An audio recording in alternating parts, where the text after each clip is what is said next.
pag-ibig, pagdurusa, at paghihimagsik, nag-aalab para sa katarungan at kalayaan.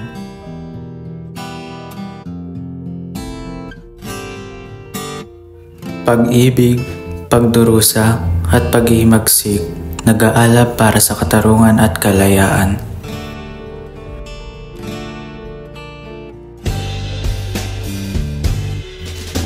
Sa ilalim ng kasiyahan, nagtatago ang laban ng bagong pag-asa at lumang kapangyarihan. Hindi niyo babatid na marami sa mga Indio ang mangmang? Hindi nyo rin babatid na nandito tayo sa bahay ng mga Indio. Maaaring masaktan si Kapitan Tiago.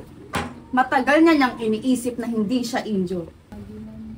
Mga kaibigan, ito nga pala si Don Crisostomo Ibarra. Nanggaling pa siya ng Europa. Buenas noches mga kaibigan at sa kuro ng ating bayan at lalo na sa matalik na kaibigan ng aking ama, Padre Damaso. At sana patawarin niyo ako sa aking mga kamalian. Hindi ka nagkakamali. Hindi ako ang tunay na kaibigan ng iyong ama. Ikaw na nga ba ang anak ni Don Rafael? Ako na nga ho, Senyor Teniente.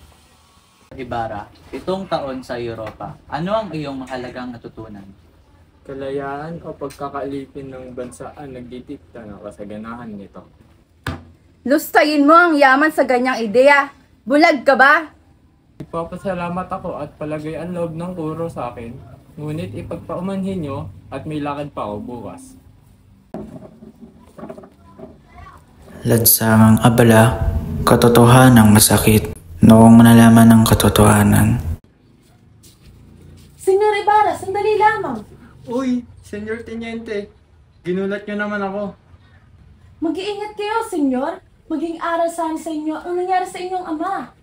Tila may kaalam ka ba sa nangyari sa aking ama kung ano ba totoong nangyari? Siya'y namatay sa bilangguan. Ha? Sa bilangguan? Hindi kaya nagkakamali ka? Hindi ako maaaring magkamali. Si Don Rafael ang pinagbintangang erehe at pilibustero ni Padre Damaso. Paano nangyari yun? Paano siya naging bilanggo? Sa kasamaang palad, namatay ang kolektor ng mangyaring insidente at kinulong ang iyong ama. Pinagbintangan siyang erehe at tinakwil ng lahat. Doon na bumagsak ang kanyang kalusugan sa bilanggo at doon siya namatay. Ah, kaya pala hindi na sinabi ni Kapitan Tiago. Pagmamahal at pangamba, magkahalong damdamin sa kanilang muling pagkikita. Bakit kaya wala pa siya?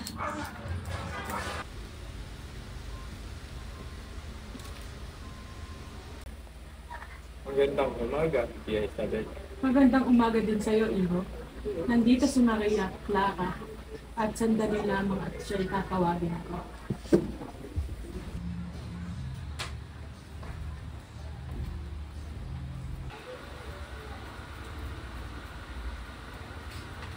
Hindi ko makupas ang iyong kagandahan, Maria.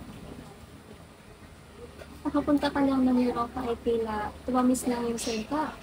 Maraming sigurong babae yung mabola roon. Labis ako nagpapasalamat dahil pinagkasunduan ka. Ikaw sa pinakamagandang babae at ikaw yun. Binubola nga naman ba ako sa gusto mo?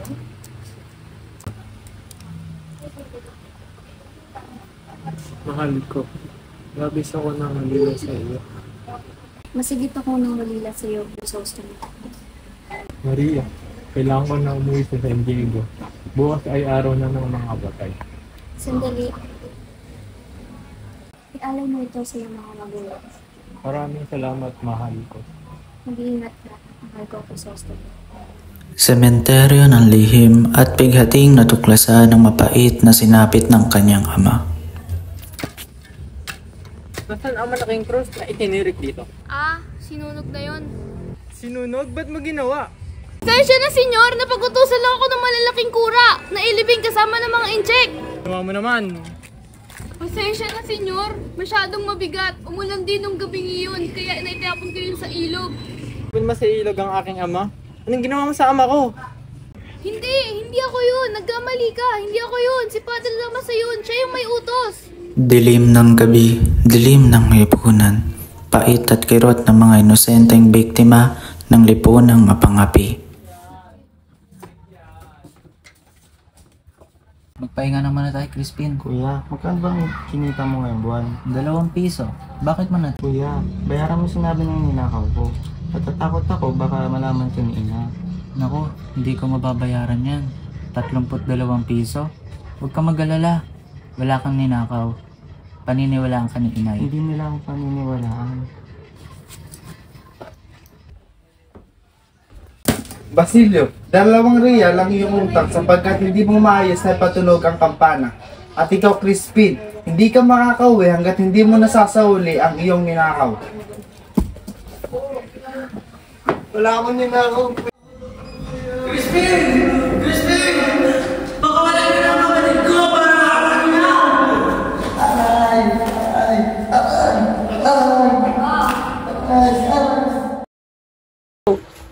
May naihanda akong pagkain ngayon.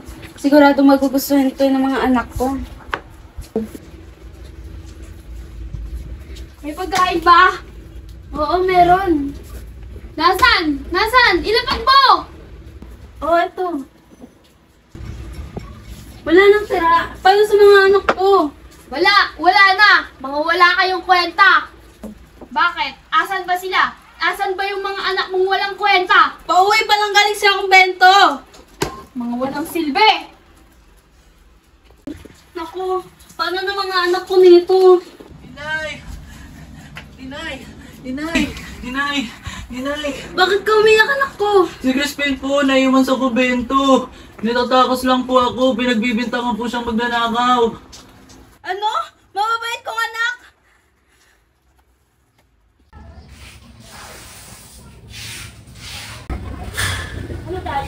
Ikaw ba ang anak na magnanakaw? Ako po si Sisa, pero hindi magnanakaw ang anak ko. Nasaan ang iyong anak na si Crispin? Di ko pa po sila nakikita ng ilang araw. Halika, ikaw lang ang aking ikukulong. Senyor, kahit gutom na gutom kami, di kami nagnanakaw! Crispin! Basilio! Mga anak ko! Crispin! Mga anak ko! Kaliwanagan sa gitna ng pagdududa.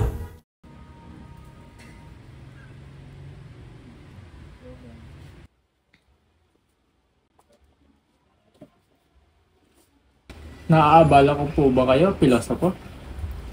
Nariyan pala kayo, Ginoo. Anong may paglilingkod ko sa inyo? Bakit po kayo nagsusulat ng hieroglifiko? Sumusulat ako, hindi para ngayon, ngunit para sa hinaharap. Alam kong hindi ito mga gamit ngayon, ngunit matatalino ang mga salin lahit. Anong wika po ba ginagamit niyo? Ang wikang ginagamit ko ay ang wika natin, ang Filipino. Pari po bang gamitin ng Pilipino sa ginagawa ninyo? Higit na mas mabuting gamitin ang alpabetong Filipino kaysa sa Latin. Nais ko pong magpatayo ng eskwelahan bilang pagpapaalala sa aking kasintahan. Ah, baliw na pangarap iyon. Pero kailangan mong makipagtulungan sa mga dapat na tao. Naniniwala po ang mangyayari ang aking mga plano. Huwag niyo munang gawin ang inyong mga plano hanggat hindi niyo pa natatanggap ang kasawian ng inyong ama. Sila ang dahilan kung bakit namatay ang aking ama. Ngunit hindi ko sila nais ipaghiganti alang-alang sa relihiyon. Mabiguman kayo, ngunit masayang nakikitang kayo'y gumagawa ng paraan para sa nararapat. Maraming salamat po, Pilosopo Tasio. Ngunit ako'y papunta ng guro. Sa gitna ng kasiyahan, naglalagablab ang atensyon laban na muling bubukas ang mga sugat. Magandang hapon, mahal ko. Aba, hindi man lang ako binate. Akala mo kasi sino nanggaling sa Europa.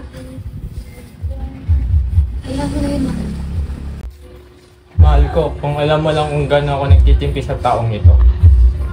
Katulad ng ama, akala mo kung sino desente. Wala namang respeto. Tawarin mo ako, Maria. Ngunit hindi ko nakayatisin ang iyong ama. Tama lang na namatay ang kanyang ama sa kulungan. Isa kang traidor. Bastasin mo ang pangalan ko, pero wag mo babastasin ang pangalan ng ama ko. Tama na, mahal ko. Alang-alang sa akin, huwag mo siyang sasaktan. Tama, Maria. Baka napatay ko na yung taong ito. Madugong sagupaan at pagdurusa sa ilalim ng pang-aabuso.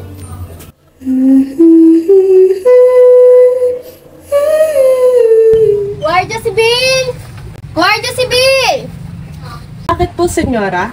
Sino yung kumakanta? Siya po yung baliw, siya po si Sisa. Papuntahin niyo siya rito. Pakantahin niyo siya.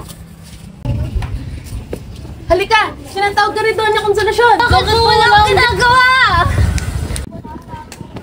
Andito na po siya, doon niya konsolasyon. Hoy, ikaw baliw. Kumanta ka.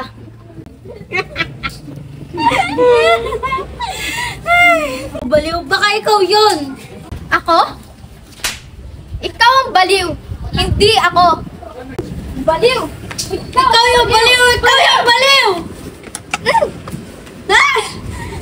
Tama na po! Tama na po! Tama na po! Magkanta ka! Tama na po! Kumanta ka! Tama na po! Tama na po! Ano naman yan konstitusyon? Hayaan mo turuan ko ng leksyon ng baliw na to! Tigilan mo na yan!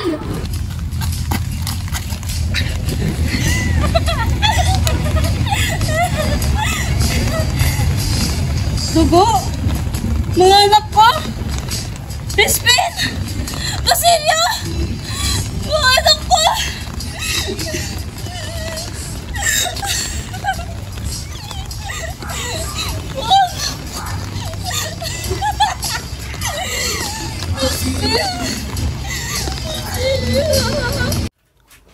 Nagsanib ang kalungkutan at nag-aasam ng bagong pag-ibig.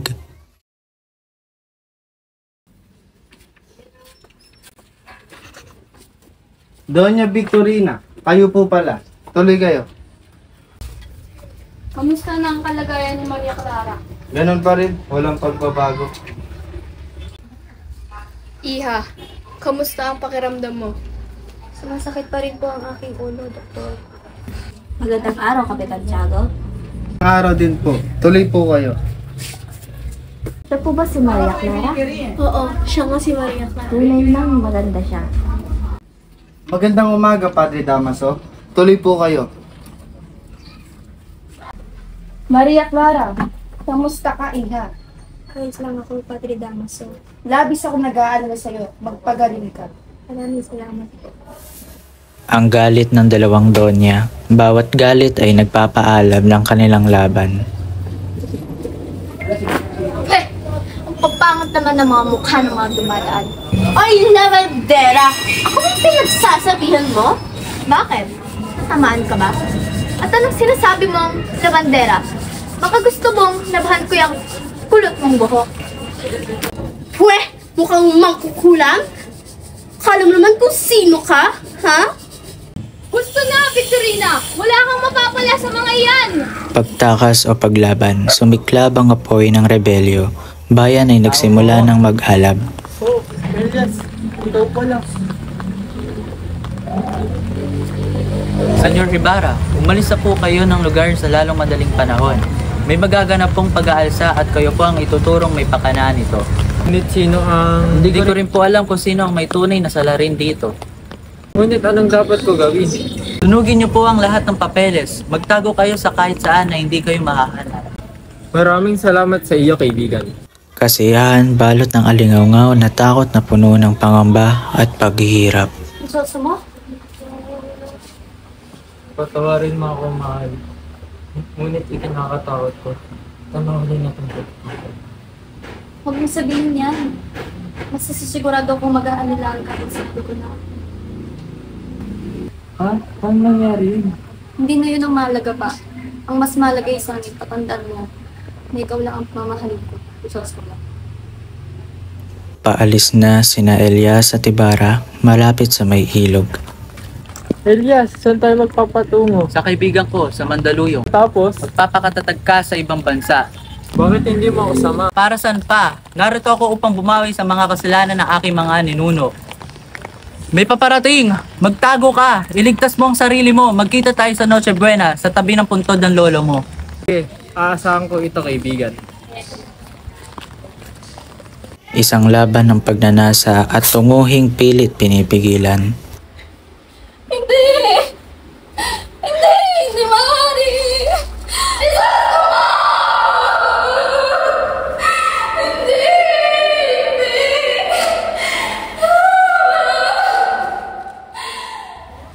Anong nangyari sa'yo, anak ko?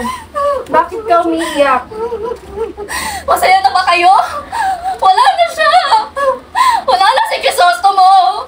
Patawarin mo ako, anak ko. Patawarin mo ako. Babe, siya lang ang mahal ko. Patawarin mo ako, anak ko. Siya lang ang mahal ko. Kung ipapakasal niyo pa rin ako kay Alfonso, magpapakamatay na lamang ako! Patawad. Sa isang liblib na lugar, nakita ni Basilio na mamamatay na si Sisa at Elias at naghanap ng maraming panggatong si Basilio at sinunog ang katawan ni Elias at Sisa. Habang nililisan ko ang bayang iniibig, pasan ko ang mga sugat ng mga pangarap na nawasak. Hindi man nakamit ngayon ng hustisya, darating at muling mag-aalab ang pag-asa sa ating inang bayan.